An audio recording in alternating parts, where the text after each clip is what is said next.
everybody. It's good to be back for another live stream. Thank you, everybody, for joining me. I wanted to do a Snyder Cut Q&A where we could talk spoilers. But then, shortly after I said I was going to do that, Warner Brothers really kind of threw a wet blanket over the whole thing, didn't they? It was really crazy. I'm going to open it up to questions in just a moment. Good to see some new members. Thanks for joining, Eric Brooks and Doomsday94. Hey Hunter, nice to see you too, Hunter Barnhart. If you join during a live stream, you get a shout out. But the crazy thing about those Warner Brothers articles today in Variety was that they were planned in advance to drop first thing Monday morning after the Snyder Cut came out. If you look at the timestamps on the articles, they came out at 10 a.m. and 9:30 a.m. 9:30 a.m. was the Zatanna article. Hey Evan Moore. And 10 a.m., these are Pacific Standard, was the Ann Sarnoff interview. Now, nobody in California is getting up at like 6 or 7 in the morning to do interviews. So that means, hey, Ethan, that would mean that those interviews, at the very least, were done on Friday. I suspect they were done even before the Snyder Cut was released as a way to kind of cut off the hype. And I think they were very effective in that regard. Because, you know, they weren't asked in the articles about, what do you think about how successful the Snyder Cut was? I mean, we'll see what happens. It is what it is. But it's a really interesting, you know, as I always like to say, never underestimate your opponent. And I think that they just don't want to hear about this anymore. Hey, Brian Branch, you know, I think they, you know, I'd heard that some people inside Warner Brothers were impressed with it. But it continues to be a mess. But I've already talked about the Snyder Cut all weekend long. We had a glorious time. But the whole point of this is for me to turn it over to you so that you can ask me what you would like to. So you can ask me any questions that you would like. I don't necessarily have to answer them, but I will see them and I might answer them. Okay, we'll go till about 7:45. I have a lot of other work I need to do, but I really have not done a live stream for a week, so I really wanted to come back. Mika says, Jason Kilar seems supportive of the Snyderverse. Is this a good thing? I think it definitely is. I mean, as I tweeted earlier today, he had to know what Ann Sarnoff was going to say. Ann Sarnoff can't go and make a statement like that without having it approved by many people at the company. They have to be like, okay, so this is what's going to happen. And also the publicity office. Hey, Richard Curtis, Ann Sarnoff's going to interface. She's not going to interface with Variety on her own. She has the publicity office go through it with her. So, hey, Samuel McKay. So I think that Jason Kilar is very supportive of the Snyder Cut, but I think that for HBO Max. I think it was always going to be an HBO Max property, and that to me also makes the most sense because it needs the Snyder Cut. The Snyder Cut, you know, the Snyder Cut is like a curse at Warner Brothers movies, but it is a savior at HBO Max. So wouldn't you want to be where you're a savior? Lloyd Lester says, Grace, is the Ayer Cut dead? I think the Ayer Cut is dead. I don't think it ever even had a pulse, though. I don't think that was ever going to happen. I think that it, as I've said before, with all due respect to David Ayer, and I'm sure that his cut is an improvement on the movie that came out, but it doesn't mean necessarily that it's as good as the Snyder Cut. I think that this was never about giving directors a second chance to redo their movies. I think that anybody who puts it in that perspective isn't understanding what the Snyder Cut was really about. The Snyder Cut was about a director being pulled off of their movie unfairly and having it butchered. David Ayer made those choices with Warner Brothers and agreed to make the edits that they did and went through the whole process with them. That's called being a studio director. There are tons of directors who have another cut they would like to have released. So it's just a very different scenario. And so that's why I feel, you know, it lessens what the Snyder Cut was about, in my opinion. Hey, Ryan Griffin. Hey, Taj Holmes. Oh, happy birthday, Evan Moore. Marco says, why does Warner Brothers hate money? They don't hate money. I think they feel that this is endangering all their other DC movies, which they've spent a lot of money on. So, you know, I think some of them are concerned about the allegations against them, which I think is understandable. So I think that that's one of the reasons that you have a problem. let's see here. George Alexander says, how would the Snyderverse work with Gal and Ezra if they were to star in Wonder Woman 3 and Flash would be the Hamadaverse? I think we'll have to see what happens in the Flash movie. Again, it's not Flashpoint. It's just using the Flashpoint story idea to change everything. It's not the actual Flashpoint story with Thomas Wayne and all that stuff. I told you I heard it takes parts of Flashpoint, but also Crisis on Infinite Earths. Hey, Shirley Valentin. You know, it's like it's going to be a whole hodgepodge of drawing from stuff. I don't know why, but it is. I think that I don't know about the fate of Jason Momoa and Gal Gadot going forward. I mean, I think the multiverse is going to be more complicated than they think it is. I think people are going to be like, okay, so what Wonder Woman are you again? And what Batman do you correlate with? I think that's going to be really hard to follow. You know, hey, Mario Lopez. Hey, Mario Lopez. If that's your actual name, that's funny too. Because, you know, of course, the Mario Lopez, the famous commentator and Saved by the Bell actor. But I think that... you know, Marvel's just doing it for a fun, like, woo, craziness, and they're not kind of doing it the way that they are at DC. Chad, I thought that, Chad, you bring that up. I caught that on the second watch around. Chad says, how do you feel about Philippus being race-bended in the movie? That was a really odd thing. It was like, it was weird to see. Someone said, because someone had told me that they say the name Philippus in the movie, and then I was watching it again this weekend, had a great time again, and they were like, Philippus. And she was like, coming. And it was that white model who's been in a couple of the Wonder Woman, I think all the Wonder Woman movies. And I thought that was weird. But, you know, I think it was just obviously a mistake because the representation in the film is so strong. But yeah, I don't know why nobody respects Philippus. Why not?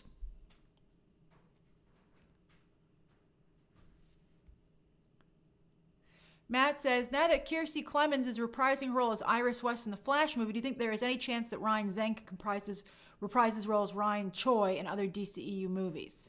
I don't know. I don't see the fans crying out as much. And I think that they brought Kiersey Clemons back because of Ray Fisher's allegations. I don't know if she was going to come back before that. So, I mean, I think Kiersey Clemons, like, will Ezra Miller still be the Flash at the end of the Flash movie? I mean, let's see. It's just, it's like, it's going to be weird. How do you switch out some and not switch out others?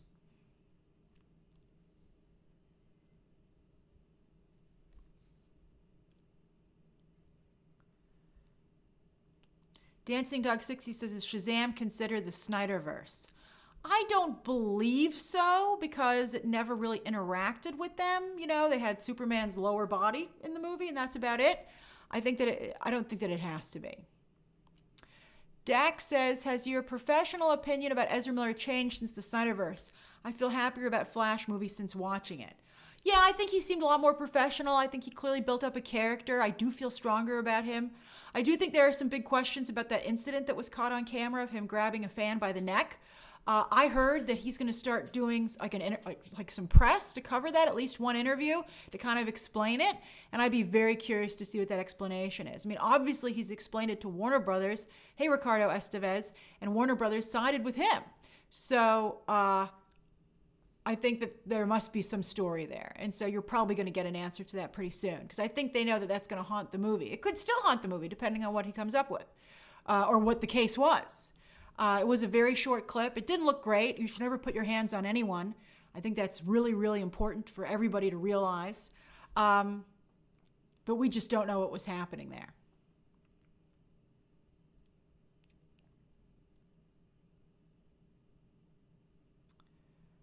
Lisa says, will the James Gunn Suicide Squad connect with any of the movies?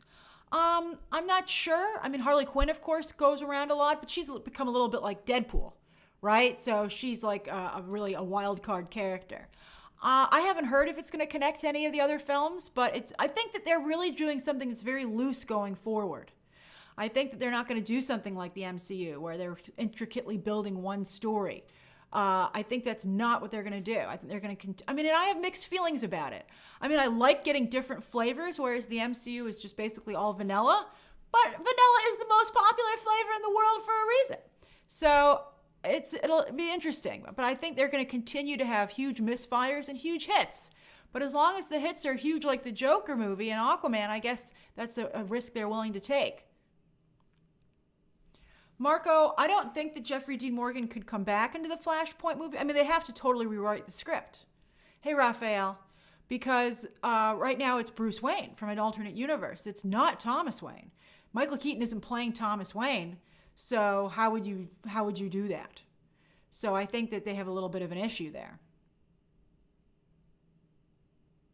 I also still don't understand why you would do a big Flashpoint extravaganza like a year after Marvel will have completed theirs. I just don't think that would work.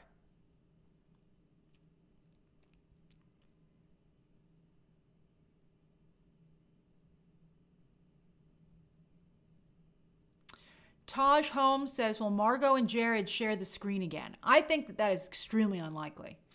Almost, if not impossible. I think that Margot Robbie really was clear that she did not enjoy working with Jared Leto. And she told some pretty crazy stories. Jared Leto seems to be a little bit of an interesting individual to work with. Like Denzel Washington also said that he wasn't having any of that. Hey, Joseph Winters. And it's unusual for people to talk about a co-star this way. Usually you would not talk about it publicly. So that also was like, that's just unusual.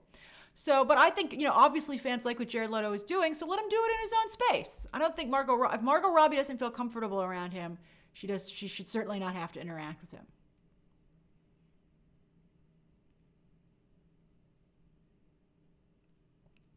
Doggomania says, thoughts on Mira's future in the DCEU. I don't think Mira will, they want to maybe do a show with her. Clearly some people who meet Amber Heard like Amber Heard a lot. Okay? She's apparently quite charismatic when she wants to be. I don't know of a ton of people who like Amber Heard as a fan, but I think there are people who admit that she did a nice job in Aquaman, like myself. I've never liked Amber Heard in anything else. Hey, PH Flea. But I thought she was very good as Mira. I thought James Wan, and I think a lot of that credit goes to James Wan. So I think that she's fine coming back in Aquaman 2, and I would be curious to see what a Mira show would be about. And would it involve any other DC characters? Do I think Mira is ever going to be a character at the level of Wonder Woman or Harley Quinn? Probably not. But does she need to be? Also probably not.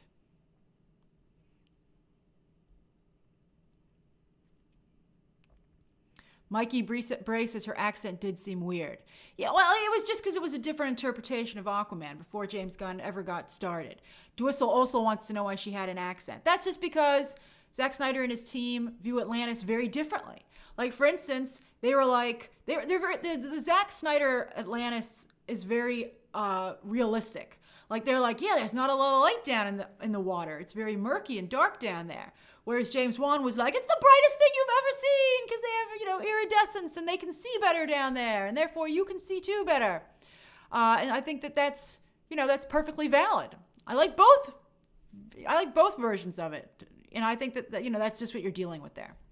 Hey, Holden, I'm glad you made it. Steven says, squeaky wheel, do you think DCEU should just do a hard reboot? The soft reboot didn't work out well for Fox's X-Men long term. That's an excellent comparison, Steven. It's like with the X-Men when they tried to do that. And they're like, it's the X-Men, but we want to keep Hugh Jackman, so it's the X-Men earlier in time. And that did not work out because they also were just like stuck. And that's why so many of us were so worried that they were going to try and keep them. Hey, Frazier, that they were going to try and keep them.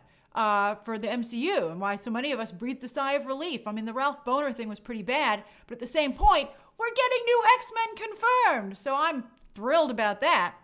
I think that I think maybe they should do a hard reboot at this point. But as long as you don't have somebody who's over there who really likes the comics, hey TS Xtina, I just think they're going to continue to run into these problems. You need someone who loves the comics and will sit down and read them and be like, oh, okay, what should we do here? That doesn't always work either, though. DC has a lot of problems down the line. Their comics aren't that great right now either. But I still read them.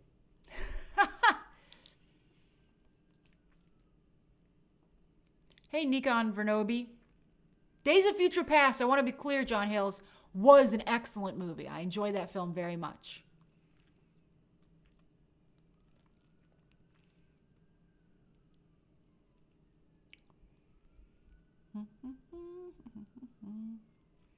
Matt says, what's happening with Jeff Johns' involvement? Well, I think the days are gone that he's ever going to be in front of anything again, and I don't really think he can make any personal appearances. I think Stargirl is continuing, so he's going to be working on that. I think he'll probably be slowly phased out. I mean, I think that Walter Hamada tried to protect him before. Not, I don't think because they're friends, but because they had a working relationship. But no one's worth, this kind of grief. I think everyone's just going to back away from him. Raphael says, what are your thoughts on Kate Kane's recast? Well, that's not Snyder, but it is DC technically, I guess. If Ruby Rose, the same thing. If Ruby Rose doesn't want to be there, she shouldn't have to be there. I heard that she had some issues with the safety on the set. Hey, Dan Lazzaro. And, she has a movie that's on iTunes or the UK where she plays the villain. It's very successful. It's in the top 10. So I think it's fine. It's like she fell on her face, okay, we recast her. You can do it.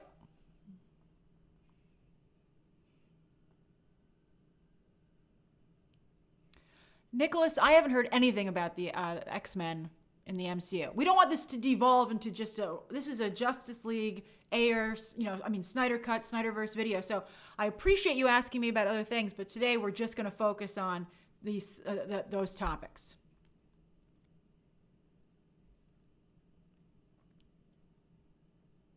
Ivan says, what were the extra scenes in the Snyder Cut? Only the nightmare sequence? Yes, that was the only new thing that they shot, but they also reshot Ben Affleck's half of the Martian Manhunter scene because they needed it to match with by having it be Martian Manhunter. So that's why Ben Affleck looks different in that scene. But that's the only stuff that they reshot. And technically, they just were reshooting things they'd already shot, so it doesn't really totally count as something new. Only the nightmare sequence was totally reimagined, or something was totally imagined for the Snyder Cut. Shirley Valentine, new member, says, do you think Henry Cavill is still interested in reprising Superman's role? I think he definitely is. I mean, there's going to reach a point where Henry Cavill feels like, let me go find something else, and he's just going to move on, as he should. I think that he's still going to really campaign for that until there's another successful Superman. I think the transition from Ben Affleck to Robert Pattinson is a little easier, and that people like what Robert Pattinson is doing so much, or at least so far. So when a new Superman comes on board and everyone's like, woo, I love that guy, then Henry Cavill will be like, okay, check please. And I hope he doesn't wait that long. I hope that Henry Cavill is looking for a new franchise right now. Hey, Angel Figueroa, I saw the rumor that he called Marvel. I wouldn't put it past him. That's a very Henry Cavill thing to do. I heard every time that there would be a Snyder Cut thing trending, Henry Cavill would often ask the suits at Warner Brothers if he should participate. I mean, and you know what? That's just the kind of guy he is. He feels that Warner Brothers pays his bills. They're the ones who do the hiring, so he wants to make sure he stays on their good side. That's everybody's got to make their own choices, and that's the choice that Henry Cavill made. I still like him very much as an actor in the right project. So I think he works best when he's in the gray zone. So I think that he should be like Kraven the Hunter, or I think he would be a great James Bond. So let him go after one of those things. I think a franchise would be lucky to have him. I mean, The Witcher certainly is doing great. Tanner Prussia says, do you think Ben Affleck would return if Zack Snyder was directing? As I said in my videos about the follow-up stuff, I think that if they do a series, if Zack Snyder's interested in doing a series, hey, Amar Ahmed, I think that Ben Affleck wouldn't have to return for very long because it would be a smaller commitment, and that's the benefit of doing a series with a rotating cast. So I think that's a way you could get him back. But I mean, this is like a lot of drama, and unfortunately, even though things went so well over the weekend, the drama is continuing, and that just weighs on people. I mean, that just weighs on people, and they don't want it casts a shadow over their careers. Hey, Casso Logic, and I just don't know how long that's sustainable, to be honest with you. I mean, it's all about whether or not someone can find a new project. Can Ben Affleck find a new project? That's a big part of it, I think.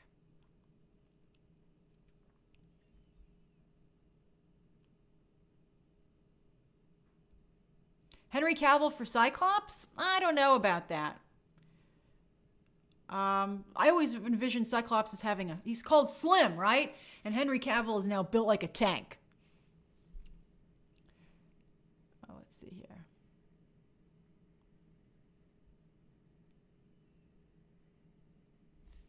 Trevin Duke says, do you think Zach's take on Amazon clothing should continue in the later movies?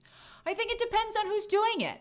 Hey, Jesse Collins, I think it really depends on the look. I think that, that's the other thing. You can't keep changing the look so often. I mean, we make fun of the fact that all Marvel costumes look the same, but it works, right? I mean, I think that they changed it with the Amazons a lot in Wonder Woman 1984. Patty Jenkins did. So you're like, okay, well, what do the Amazons look like, goddammit? And I think it's really hard to nail it down. So I think I'd have to see I think these are things that are too early to decide on.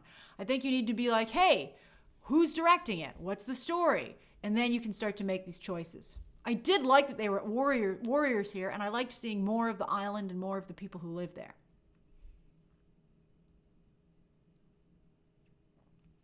Ricardo Estevez says Justice League 2 is a video game. That's an excellent idea.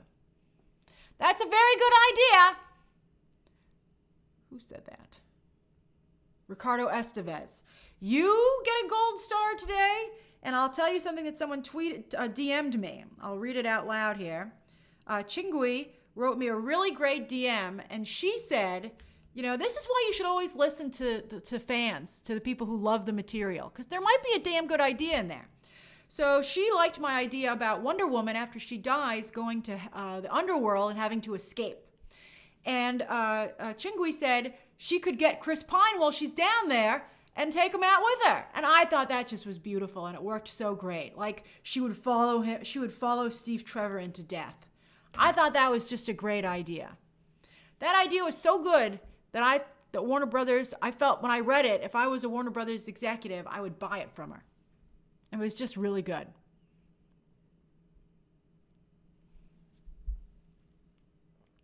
I mean, Margot Robbie made Birds of Prey with really good intentions, but she also just didn't know the source material.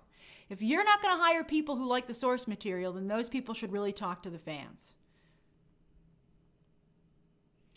Marco, I did see Leslie Jones' tweets today about the Snyderverse, and I thought it was really nice that Zach acknowledged her and gave her a shout out on Twitter, because he rarely does that. So I thought that was really nice.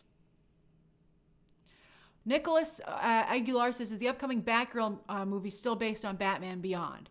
Yes, from what I heard, but we made a pretty big stink about it, so hopefully they changed it. But I haven't heard any changes just yet. I mean, it's going to have to change if Michael Keaton won't do the Flash movie, as he said today. He's like, I'm not getting COVID for DC.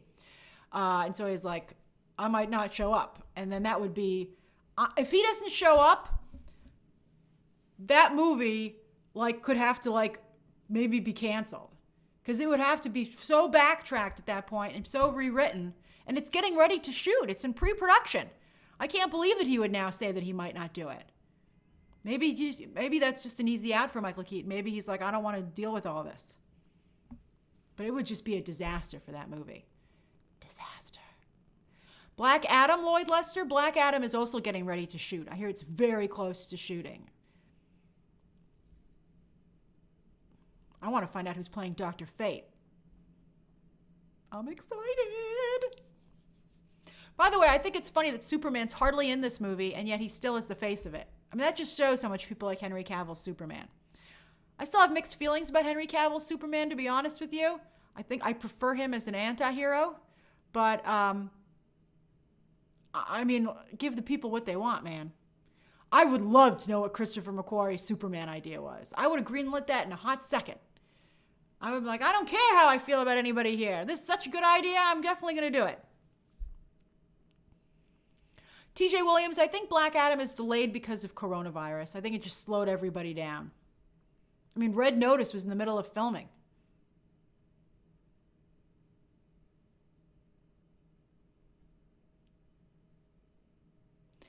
Ashley Grady says, what is the one question you would ask Walter Hamada?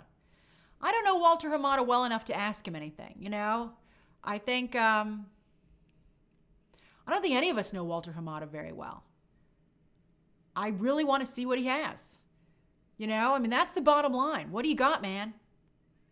Let's see how Flashpoint, I mean, he might implode. I hope your computer's okay, Dancing Dog 60. Zach Burns says, who is your pick for the next female member of the Justice League? I'd love Vixen. I think she'd be great. She'd bring some more diversity to the team. But I have to tell you, I'm a purist because of the animated series. I would really love to see Hawkgirl, Shayera Hall, on the team. So maybe you could have 2 new members. I'd love to see more than one woman on the Justice League, to be honest with you. I think that would be really fantastic.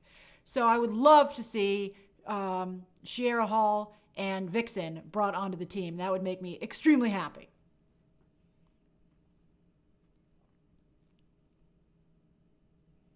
Josh says, this is depressing. Yeah, as I said, they threw a real wet blanket on it today. I've never seen anybody be able to kill joy so effectively. It was amazing. We were all like, wow, what's going to happen? Okay. I hope HBO Max fixes this because I would think this would hurt viewership. I told you that HBO Max really wanted to see what viewership looked like. Maybe that's another reason they did it. You know, I know that HBO Max wants to see what viewership looks like, hey, Ryan, throughout the rest of the week. But by doing this on Monday morning, that might just kill dead anybody's continued watching it. You know, people who might have been like, oh, hey, maybe I will check this out. Now they might be like, oh, why would I watch it? Because it's never going to continue and it's 4 hours, so I'm just going to keep going on my way. And so that could hurt the HBO Max numbers and it might affect their decision, which would be pretty underhanded. It's rough out there. You know, when I was growing up and I used to watch It's a Wonderful Life, I really disliked Mr. Potter and I felt that the movie was exaggerating. And I said, no one is that evil. And then I went into the real world and grew up and I said, I've had people, that happens all the time. And you know, I'm not just using it as a reference here. I've had problems with landlords being like that. And I'm like, that's just evil. You know, it's crazy. You know, a lot of political stuff lately has just been like evil. So just be aware. Don't let yourself be caught off guard by this stuff. Although I think the Snyder Cut was just so successful over the weekend, this was really a little bit of a shocker.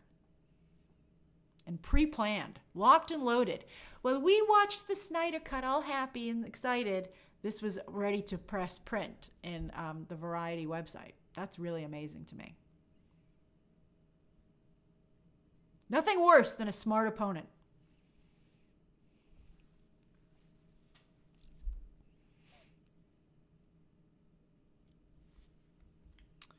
Let's see here.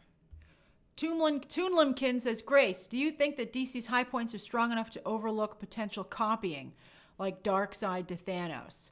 Well, as many people pointed out, Thanos was a copy actually of Darkseid. But as I also always tell you, whoever gets to the mainstream audience first is considered the original.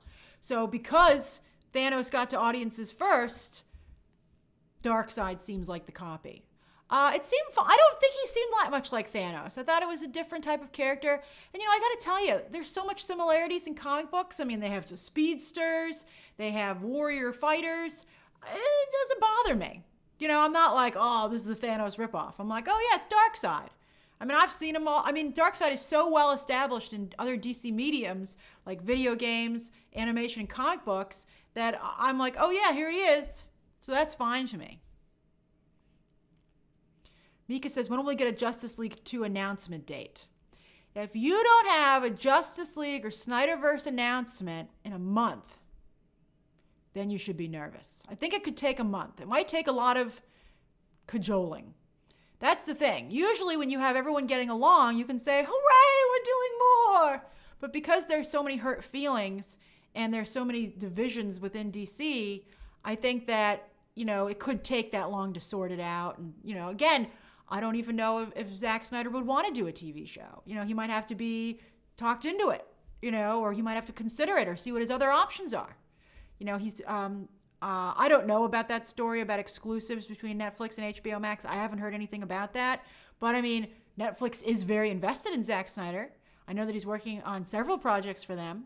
So, no, he'll be fine. He'll just go work at Netflix and make tons of great projects.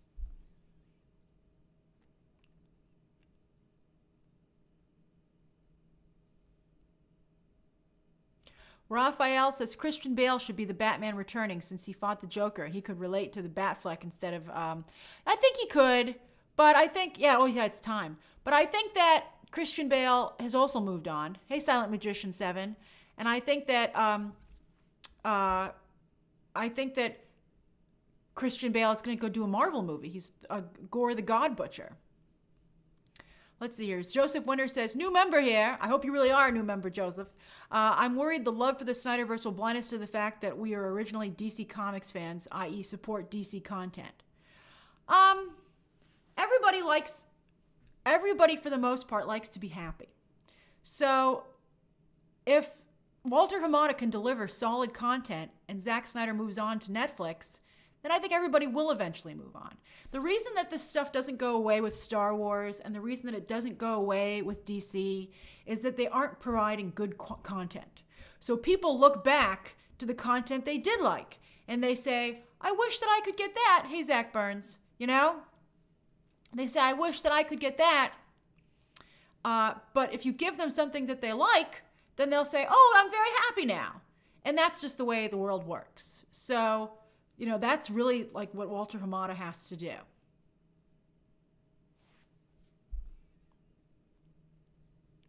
Hey, Alistair Leith. We'll go 3 more minutes, and then I must go. Dwizzle24 says, thoughts on the DC film boycott that's starting. Let's see if it happens. You know, I mean, everyone said they were going to boycott Disney Plus, and of course, that didn't happen. You know, I think Twitter is important, but also Twitter is not always indicative of what's actually happening. I think it's interesting. Like, things should trend on Twitter. If things don't trend on Twitter, I think it's a difficult problem. But if someone does complain on Twitter, that doesn't necessarily mean it's going to happen in real life. Hey, Bim Buswick, but it's not great. I mean, DC does not need people saying they're going to boycott their movies. That's a problem. I mean, I think obviously the solution is for HBO Max to continue the Snyderverse and for Warner Brothers to continue with the Hamadaverse. I think that's just so clear. And maybe that will happen. It's only the Monday after, you know? But let's see what happens. Let's see what Jason Keeler will never hear the end of it if he does. I mean, let's just see what happens. It is a mess, Juan. It's just such a mess. Oh, Ashley, I'm glad the streams are back too. Shirley Valentin says, do you think Warner Brothers is open to portraying Diana as a bisexual character? I would hope so. I think it's a part of the character from Inception. We just have to see, you know, what they decide to do. I don't know if they would ever go as far as doing that with Diana, but I think that the Amazons should certainly be portrayed that way. I mean, that Saturday Night Live sketch was hilarious, you know, with Kate McKinnon. That was so great. Would I like to see an Amazons versus Atlanteans movie, Ray Duarte? Of course I would. I think that would be just phenomenal. I would love to see that. I think it would be so good. But that's the thing, you know, like, because DC isn't taking the time to build, they're never going to get here.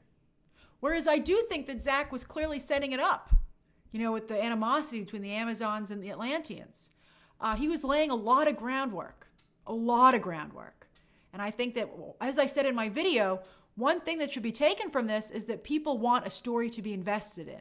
And when you have a bunch of one-offs, there's nothing to be invested in. And that's really just hurting DC. It'll never be able to compete with Marvel if it doesn't realize that lesson. That's one of the reasons people liked this movie so much, is that it gave them ideas for what else could happen. It created the chatter that these universes, these franchises need to survive. Hey, Lethal, I mean, if you can't get people to talk constantly about what's next, you're just not operating at peak performance. So that's just how I feel about this. All right, I better get going. I love talking to you guys. It was a rough day. But, you know, you got the Snyder Cut. Let's see what happens. Keep your chin up high. And, you know, I think it was a rough day. But I think everybody, I thought that some of the things about the death threats were really horrific. And I certainly would hope that nobody would do that. I mean, people were talking about some artwork that was out there that was just so bad that it made me feel really bad that it was out there. That should not ever be done. Okay. Have a great day, everybody. Bye. See you soon.